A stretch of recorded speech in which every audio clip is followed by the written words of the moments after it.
नमस्कार। India speaks daily में आपका स्वागत है। मैं हूं संदीप देव। इंडिया स्पीक्स डेली के टॉप न्यूज बुलेटिन में मैं आपको एक घटना आज जून से देता हूं। जून 2022 5 जून को मध्य प्रदेश के भिंड में नंदिनी तोमर नामक एक हिंदू लड़की अपने घर में फांसी से झूलती हुई पाई गई। नंदिनी की बहन ने इस केस में तौफीक खान को आरोपी बनाया। तौफीक खान एक जिम संचालक है। आरोप के मुताबिक नंदिनी और तौफीक खान के बीच कुछ अफेयर था। तौफीक खान ने अपने जिम के निर्माण के लिए नंदिनी से पैसे मांगे और नंदिनी ने उसे दे दिए। नंदिनी नगर पालिका में काम करती थी। बाद में तौफीक खान से नंदिनी ने बार बार अपने पैसे मांगे कि मेरे पैसे लौटा दो। तौफीक खान ने पैसे देने से मना कर दिया नंदिनी की बहन के मुताबिक, जिसके बाद नंदिनी ने आत्महत्या कर ली। जिस तौफीक खान का नाम इसमें आ रहा है वो भारतीय जनता पार्टी जिला युवा मोर्चा के अल्पसंख्यक प्रकोष्ठ का जिला मंत्री है। वहां लोग प्रदर्शन कर रहे हैं, उसके जिम के आगे प्रदर्शन कर रहे हैं, लेकिन चूंकि भारतीय जनता पार्टी की सरकार है मध्य प्रदेश में और यह भाजपा जिला युवा मोर्चा के अल्पसंख्यक प्रकोष्ठ का जिला मंत्री था तौफीक खान, इसलिए इस प्रदर्शन को मीडिया तवज्जो नहीं दे रही है, इसको दबा रही है। ये कोई पहला मामला नहीं है कि भारतीय जनता पार्टी के अल्पसंख्यक प्रकोष्ठ से कोई हिंदू घातक निकला हो। उदयपुर के कन्हैयालाल का गला काटने वाला रियाज अटारी भी भाजपा के अल्पसंख्यक मोर्चे का सदस्य था। भाजपा के अल्पसंख्यक मोर्चा में उसे मोहम्मद ताहिर ने प्रवेश कराया था और वो मोहम्मद ताहिर के जरिए इसके पीछे जो नाम आया था वो इरशाद चैनवाला का था। इरशाद चैनवाला आरएसएस के मुस्लिम राष्ट्रीय मंच का मेंबर था। यानी भारतीय जनता पार्टी के अल्पसंख्यक सेल में जो ये कट्टरपंथी जिहादी भरे जा रहे हैं उसमें एक बड़ी भूमिका अगर जांच हो तो आरएसएस के मुस्लिम राष्ट्रीय मंच की सामने आ सकती है, जिसके सर्वेसर्वा इंद्रेश कुमार। यही नहीं, जम्मू कश्मीर में पकड़ा गया लश्कर का आतंकवादी तालिब भी भाजपा अल्पसंख्यक मोर्चा आईटी सेल का हेड। यानी लगातार हो रही यह घटना साबित करती है कि भाजपा में बड़े पैमाने में कट्टरपंथी घुस रहे हैं। किसी न किसी मकसद से वो घुस रहे हैं। हिंदू लड़कियों को वो टारगेट कर रहे हैं, हिंदू लोगों के वो गले काट रहे हैं, आतंकवाद को वो बढ़ा रहे हैं। और चूंकि वो भाजपा में हैं, भाजपा के कार्ड होल्डर हैं, तो उन पर कोई शक भी नहीं जाता है। भाजपा का जो नेतृत्व है वो तृप्तिकरण में इस कदर अंधी हो चुकी है कि बिना जांच पड़ताल के जिहादियों और कट्टरपंथियों को पूरे देश के अपने अल्पसंख्यक प्रकोष्ठ में भर्ती चली जा रही है। मध्य प्रदेश की घटना सामने आ गई, उदयपुर की घटना सामने आ गई, जम्मू कश्मीर की घटना सामने आ गई। एक साथ लगातार 3 घटनाएं सामने आई। इसलिए जांच का विषय है कि आरएसएस के मुस्लिम राष्ट्रीय मंच की भूमिका इसमें कितनी संदिग्ध है, क्योंकि उसके लोग भी अल्पसंख्यक मोर्चा में दिख रहे हैं। जैसे इरशाद चैनवाला के जरिए रियाज अटारी भाजपा अल्पसंख्यक मोर्चा में घुसा था। इसमें एक बात और सामने आ रही है कि भाजपा की जो ये तृप्तिकरण योजना चल रही है, हर घर तिरंगा योजना चल रही है, पासबांदा वोट के पीछे भागने की योजना चल रही है, सूफीवाद को प्रमोट करने की योजना प्रधानमंत्री मोदी से लेकर एनएसए डोभाल तक सूफीवाद को प्रमोट करने पे लगे हैं। इसके पीछे कहीं ना कहीं आरएसएस का मुस्लिम राष्ट्रीय मंच, और कहीं ना कहीं ये मुस्लिम राष्ट्रीय मंच पूरी तरह से कंप्रोमाइज हो चुका है। तो कहने को हिंदुओं की पार्टी भाजपा में वो एंट्री करवा रहा है। आप अगर देखेंगे अखबार की एक कटिंग देखिए तो अभी हर घर तिरंगा को सफल बनाने के लिए मुस्लिम राष्ट्रीय मंच जुटा हुआ है। इंद्रेश कुमार जुटे हैं और कह रहे हैं देश में बढ़ती सांप्रदायिकता और कट्टरता के विरुद्ध राष्ट्रव्यापी आंदोलन की तैयारी कर रहे हैं। ये कट्टरता आपके यहाँ से निकले लोग बढ़ा रहे हैं जो हिंदुओं का गला काट रहे हैं, लेकिन इस पर चर्चा नहीं हो रही। उन नामों को छुपाया जा रहा है और हर घर तिरंगा के जरिए ये जो 6 हिंदू मरे हैं नुपुर शर्मा के समर्थन अथवा नुपुर शर्मा के समर्थकों के समर्थन में, उस पूरे मामले को ढक दिया गया है। कहीं न कहीं इसमें भाजपा अल्पसंख्यक मोर्चा की भूमिका दिख रही है। कम से कम उदयपुर वाले में तो साफ दिख गया और अभी भिंड वाले में एक हिंदू लड़की को टारगेट करने में भी दिख गया, और आतंकवादी जम्मू कश्मीर में जो है लश्कर का, वहां भी दिख गया। इसकी जांच सरकार को करानी चाहिए और भारतीय जनता पार्टी को तत्काल अपना अल्पसंख्यक मोर्चा भंग कर देना चाहिए, क्योंकि उनके अल्पसंख्यक मोर्चा के हेड खुद ही वंदे मातरम के विरोधी। तो ऐसे व्यक्तियों के साथ कैसे कोई पार्टी चल सकती है जो बाहर तो नारा वंदे मातरम का देती है लेकिन पद पर वंदे मातरम के विरोधी को बैठाती है। भारतीय जनता पार्टी को अल्पसंख्यक मोर्चा तत्काल भंग करना चाहिए। आरएसएस को भी अपना मुस्लिम राष्ट्रीय मंच भंग करना चाहिए। ऐसा ना हो कि मुस्लिमों के वोट को तृप्त करते करते इनके हाथ से हिंदू वोट छिटक जाए। आज की दूसरी खबर भी भाजपा और मोदी सरकार से जुड़ी है। आपको ध्यान होगा कि राष्ट्रीय सुरक्षा सलाहकार अजित डोभाल लगातार मुस्लिम के साथ तुष्टीकरण के बर्ताव में सामने आ रहे हैं। आपको ध्यान होगा कि कोरोना काल में मौलाना साहब से रात में वो मिले और मौलाना साहब को फिर आसमान निगल गया या जमीन निगल गई, कोई पता नहीं चला। आपको ध्यान होगा कि 370 हटने पर गृह मंत्री अमित शाह तो 2 साल बाद कश्मीर पहुंचे। अजित डोभाल कश्मीर में मौलवियों के साथ मिलते जुलते दिखे। इसके अलावा आपको दिल्ली दंगे में ध्यान होगा, अमित शाह गृह मंत्री तो सड़क पे नहीं उतरे, लेकिन डोभाल साहब सड़क पे उतरकर इंशाअल्लाह के नारे लगाते दिखे। आपको ये भी ध्यान होगा कि नुपुर शर्मा का जो ये मामला आया उसके बाद ईरान के विदेश मंत्री के साथ बातचीत में डोभाल साहब सुप्रीम कोर्ट से भी ऊपर जाकर उन्होंने कहा कि जो भी मजहब आदि के खिलाफ कुछ बोलेगा उसको कड़ी से कड़ी सजा दी जाएगी। उसी कड़ी में डोभाल साहब ने अभी दिल्ली में एक सूफी सम्मेलन को संबोधित किया था।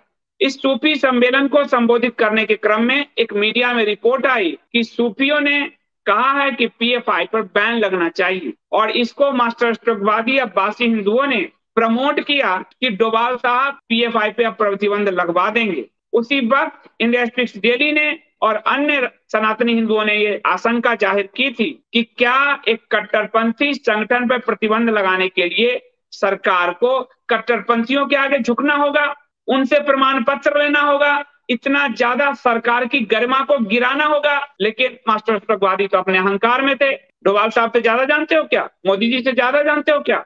आज उन्हीं डोभाल साहब के मुंह पर उन्हीं सूफियों ने करारा तमाचा जड़ दिया। सैयद सलमान नदवी कट्टरपंथी इस्लामी संस्था पीएफआई को प्रतिबंधित करने के अपने बयान से पलट गए हैं। डोभाल साहब के सामने कह रहे थे पीएफआई प्रतिबंधित करिए, अब कह रहे हैं हमने तो ऐसा कहा।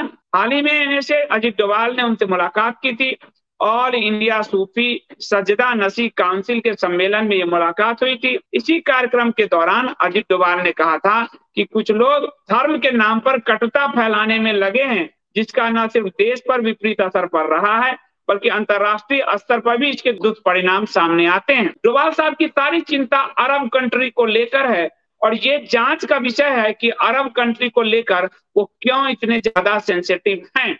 अरब कंट्री के प्रति उनका मोह है वो बार बार झलक रहा है। ये अलग बात है कि जमात पर जो अरब कंट्री प्रतिबंध लगाती है उसी जमात के लीडर से जब डोभाल साहब मिलते हैं वो जमीन से गायब हो जाता है। सैयद सलमान नदवी ने एक वीडियो जारी किया और कहा कि इस्लाम में आस्था रखने वाले हर उस व्यक्ति का कार्य है कि वो मिल्लत को जोड़े, उम्मत को जोड़े और कलमे की बुनियाद पर पूरी उम्मत में इत्तेफाक पैदा करनी चाहिए। इसी अभियान के तहत मैंने उस सूफी कार्यक्रम में शिरकत की थी। यानी सूफी कार्यक्रम हिंदू मुस्लिम एकता जैसे ढकोसले जो दिए गए नारे वो झूठ थे, ये क्लियर हो गया। और क्लियर हो गया कि गजनी गौड़ के साथ जिस उद्देश्य से सूफी आए थे उद्देश्य की पूर्ति वो आज भी कर रहे हैं। भले डोभाल साहब उनको गले लगाते फिरे, ध्यान दीजिए वो क्या कह रहे हैं। उन्होंने साफ साफ कहा कि वो प्रोग्राम में जो शामिल हुए वो इसलिए हुए कि जो भी इस्लाम में आस्था रखता है वो मिल्लत को जोड़े, उम्मत को जोड़े, कलमे की बुनियाद पर उम्मत में इत्तेफाक पैदा करे, यानी कलमा वालों के लिए। लेकिन चारा हिंदुओं को बनाया जाता है और हिंदुओं को चारा डोभाल साहब जैसे सरकार जैसे लोग बनाते हैं जो हिंदुओं को गफलत में भ्रम में डालते हैं। जबकि सूफी हो, बरेलवी हो, देवबंदी हो, इस्लामिस्ट है और वो उसके लिए उसका मजहब प्रथम है, उसकी उम्मत प्रथम है, उसकी मिल्लत प्रथम है, उसका इस्लाम प्रथम है, उसकी कुरान प्रथम है, उसके पैगंबर प्रथम है। वो अपने उद्देश्य में स्पष्ट है। हिंदुओं के लीडरों ने महात्मा गांधी से लेकर नरेंद्र मोदी तक हिंदुओं को भ्रम में रखा, जिसके कारण हिंदू मरते चले गए। आज डोभाल साहब को आईना सलमान नदवी ने दिखाया। उसने कहा कि उन्हें पता भी नहीं था कि पीएफआई पर प्रतिबंध की जा रही। न ही कोई ऐसा प्रस्ताव आया, न लाया गया जिस पर किसी ने हस्ताक्षर किए। यानी जबरदस्ती मीडिया के थ्रू हिंदुओं को भ्रमित करने के लिए अजीत डोभाल साहब ने ये बयान जारी किया। अगर हम सलमान नदवी की बात को मान, हिंदू भ्रमित हो गए। सलमान नदवी ने दावा किया कि पीएफआई अपने ढंग से काम कर रही है, अगर उसके किसी व्यक्ति की तरफ से ऐसी कोई गलती हुई तो कानून की नजर में गलत है, अगर उसके खिलाफ सबूत हो तो उस व्यक्ति के विरुद्ध कार्रवाई करिए। उन्होंने कहा कि जिन्होंने अपराध किया उस पर कार्रवाई करिए, न कि पूरी संस्था पे। उन्होंने कहा कि उस पर कार्रवाई हो लेकिन जुल्म नहीं होनी चाहिए। मौलाना ने कहा कि पूरी जमात को प्रतिबंधित किए जाने का कार्य नहीं होना चाहिए। पीएफआई जो भारत में आतंक फैलाने में, दंगे भड़काने में जिसकी भूमिका बार बार सामने आ रही, वो उस पर प्रतिबंध के खिलाफ है। सलमान नदवी और डोभाल साहब जी ने मीडिया को क्या नरेट करवाया, इसी से आपको पता चल गया कि मीडिया कितनी एक पक्षीय रिपोर्ट करती है। सिर्फ सरकारी प्रेस रिलीज छापती है कि पीएफआई पर प्रतिबंध के लिए चुप्पी सम्मेलन में प्रस्ताव पारित हुआ, जबकि सलमान नदवी मना कर रहे हैं। उनका एक वीडियो भी बाकायदा इंडिया डेली पे आपको मिलेगा। मेरी उसमें शिरकत थी, मुझे तो ये मालूम भी नहीं था कि पीएफआई के बारे में कोई करारदाद पास होनी है, और इसीलिए जहां तक मेरा ताल्लुक है मैंने अपना बयान दिया जो वायरल हुआ, और कोई करारदाद मेरे सामने नहीं लाई गई कि पॉपुलर फ्रंट पर कोई पाबंदी लगाई जा रही है और उस पर किसी के दस्तखत लिए गए हैं। ऐसा कोई अमल हम लोगों के सामने नहीं हुआ। और फिर बहुत से चैनल्स वालों ने मुझसे इंटरव्यू लिया कि आप क्या कहते हैं पीएफआई के बारे में। मेरा कहना है कि पीएफआई एक तंजीम है जो काम कर रही है। अगर उसके बाद अफराद की तरफ से कोई गलती हुई जो कानून की नजर में काबिल गिरफ्त है, अगर ऐसा है, उसका सबूत होना चाहिए, तो उस शख्स के खिलाफ कार्रवाई होगी। 2 अफराद या 3 अफराद हों, उनके खिलाफ कानूनी कार्रवाई होनी चाहिए जो अदल इंसाफ पर मबनी हो, जिसमें कोई जुल्म न हो, और पूरी जमात को बैन करने के कोई माने नहीं होते हैं। हैरान करने वाली बात है कि उन्होंने इस दौरान पीएफआई और तबलीगी जमात जैसे संगठन की तुलना आरएसएस, बीएचपी और बजरंग दल से की। आरएसएस को जरा भी अगर लगता हो कि वो जो राष्ट्रीय मुस्लिम मंच आदि चला रहा है उनको, और वो मूर्ति छोड़ने को कह रहा है, उसको जरा भी झिझक, शर्म नहीं है कि जिस हिंदुओं ने उस पर भरोसा किया उस हिंदुओं से तो वो मूर्ति छीन रहा है। उस हिंदुओं को तो वो राष्ट्रीय मुस्लिम मंच में जैसा कट्टरपंथी संगठन दे रहा है, और वहां जिनके वो तृप्तिकरण में लगे हैं वो उनका सम्मान ही नहीं करते, पीएफआई से उनकी तुलना कर। उन्होंने एक साथ इन सब का नाम लेते हुए, यानी आरएसएस, बीएचपी, बजरंग दल का, और कहा कि किसी व्यक्ति के अपराध के लिए पूरे संगठन को बैन करने का कोई तुक नहीं है। यानी आरएसएस की तुलना पीएफआई से की। उन्होंने कहा कि कोई व्यक्ति ऐसे कुछ बयान दे या कार्य करे तो कानून की नजर में गलत हो तो उस पर कार्रवाई हो, संगठन को दोष नहीं देना चाहिए। पीएफआई की तारीफ करते हुए कहा कि संगठन काफी अच्छा कार्य कर रहा है। उन्होंने कहा कि शिक्षा और समाज के क्षेत्र में पीएफआई ने बहुत अच्छा कार्य किया है। अगर उसके कुछ लोग अपराध के लिए अगर बढ़ गए हों तो आप व्यक्तिगत कार्रवाई कीजिए। और उसके बाद उन्होंने कहा, जमीयत शबाब अल इस्लाम के अध्यक्ष ने इससे पहले कार्यक्रम में कहा था कि भारत में किसी भी धर्म के विरुद्ध घृणा या उत्तेजना के लिए कोई जगह नहीं है। अजीत डोभाल का इस मौलानाओं से मिलना उदार मुस्लिमों के बीच मोदी सरकार की पहुंच स्थापित करने के रूप में देखा गया था। आज तथाकथित उदार मुस्लिमों ने अजीत डोभाल को ही एक्सपोज कर दिया कि अजीत डोभाल जनता में झूठ फैला रहे हैं, हमने तो पीएफआई को बैन करने की कोई बात ही नहीं। तो डोभाल साहब, अल तकिया बहुत, आपने तो पाकिस्तान में जासूस रहे, कहाँ कहाँ रहे, इसके बावजूद भी आप नहीं समझे, ना समझे, कम से कम हिंदुओं को तो ना समझ ना बने। आज की तीसरी खबर अंतर्राष्ट्रीय है। चीन बड़ी घुड़की दे रहा था अमेरिका को। ताइवान पे अमेरिका ने चीन की पूरी हवा ही निकाल दी। चीन की तमाम चेतावनियों को नजरअंदाज कर अमेरिकी सांसद नैन्सी पेलोसी ने ताइवान का दौरा कर लिया। इस दौरान चीन के विमान ताइवान की सीमा में भी घुसे और उसके आसपास मंडराते भी रहे, लेकिन गुब्बारा फट गया उनका। गुस्साए चीन ने अमेरिकी राजदूत को तलब कर इस पर ऐतराज जाहिर किया। साफ है कि अमेरिका और चीन के संबंध निचले स्तर पे पहुंच चुके हैं और ताइवान दोनों के बीच झगड़े की जड़ बन रहा है, फुटबॉल बन रहा है। इस बीच एक सवाल यह भी उठा कि क्या यूक्रेन की तरह ताइवान को भी चीन से जंग में अकेला छोड़कर अमेरिका निकल जाएगा, क्योंकि अमेरिका दोगलापंथी में माहिर है। अगर ताइवान जोश में आ गया चीन से लड़ने के लिए, अमेरिका कहेगा मेरे हथियार खड़ दो, जैसे यूक्रेन को कहा और हथियार लो, खूब हथियार लो, हम आएंगे फिर। और जब वो ले लेगा कहेगा हम नहीं आएंगे, अब जब युद्ध होगा तो हम तुम्हें बाइबल थमाने हैं। और अमेरिका निकल जाएगा और अमेरिका और जो है चीन के बीच ताइवान फुटबॉल बना हुआ है। यूक्रेन पर रूस से पहले अमेरिका कई वादे किए थे यूक्रेन के साथ, लेकिन युद्ध होने के बाद सब वादों से मुकरता और भागता फिरा। ताइवान पहुंची नैन्सी पेलोसी ने कहा कि हम ताइवान के साथ हैं और उसे लेकर अपनी प्रतिबद्धता हम जाहिर करते हैं। ताइवान की नेता त्साई इंग वेंग ने कहा कि हम शांति और स्थिरता के लिए प्रतिबद्ध हैं। वहीं पेलोसी ने कहा कि हम ताइवान से किए वादों पर डटे रहेंगे, कोई यूक्रेन जैसी बात ना हो, हर स्तर पर उसके साथ रहेंगे। वहीं संयुक्त राष्ट्र संघ में चीन के प्रतिनिधि झांग जुन ने इसे उकसावा करने वाली कार्रवाई करार दिया। उन्होंने कहा कि जैसा कि हम देख रहे हैं, यह दौरा बेहद खतरनाक और उकसाने वाला है। यह चीन की संप्रभुता और अखंडता को नजरअंदाज करने वाला है। साफ है कि इससे जो है तनाव बढ़ रहा है। इसकी वजह यह है कि चीन आर्थिक तौर पर मजबूती के साथ आगे बढ़ रहा है और अमेरिका के मुकाबले चीन की जीडीपी उसके 76% के बराबर है। इसके अलावा रूस की जीडीपी अमेरिका के 10% के ही बराबर है। ऐसे में युद्ध की स्थिति में अमेरिका ने जब रूस पर आर्थिक प्रतिबंध लगाए तो उस पर असर जरूर हुआ, लेकिन बहुत ज्यादा नहीं। चीन ऐसी स्थिति को संभालने में सक्षम नहीं होगा। दुनिया की दूसरी सबसे बड़ी इकोनॉमी बना चीन महज ताइवान पर उकसावे में आकर ऐसा कोई कदम नहीं उठाएगा जिससे उसकी अर्थव्यवस्था निचले पायदान पे पहुंचे। इसलिए चीन की बंदर घुड़की ही रह गई। आज की चौथी खबर महाराष्ट्र से है। एकनाथ शिंदे और उद्धव ठाकरे गुट के अलग होने के बाद शिवसेना पर किसका हक है, इसके मामले में सुप्रीम कोर्ट में सुनवाई हो गई है। शिवसेना के विवाद पर कल अब एक बार फिर से कोर्ट इस मामले को सुनेगा। कोर्ट ने शिंदे के पक्ष के वकील हरीश साल्वे को कहा कि आप एक बार फिर अपनी दलील का ड्राफ्ट तैयार कीजिए और सुबह कोर्ट में पेश कीजिए। इस पे क्या हुआ वो आपको बता रहे हैं। शिंदे सरकार के गठन से जुड़े सभी मामलों पर सुप्रीम कोर्ट सुनवाई कर रहा है। इस दौरान चीफ जस्टिस ने पूछा कि क्या सभी पक्षों ने मामले से जुड़े कानूनी सवालों का संकलन जमा करा दिया है।